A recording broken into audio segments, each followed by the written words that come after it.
Hi everyone, today we will talk about how to fix or how to solve a Facebook friends list. To know how to fix or how to solve a Facebook friends list, you should just go to settings like this. We will click.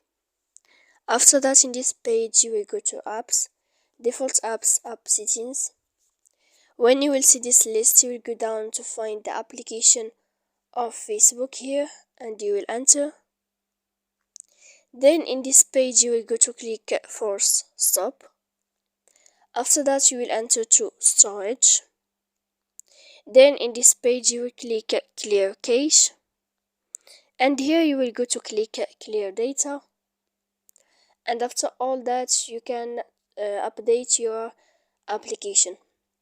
So please don't forget to support us by like and subscribe.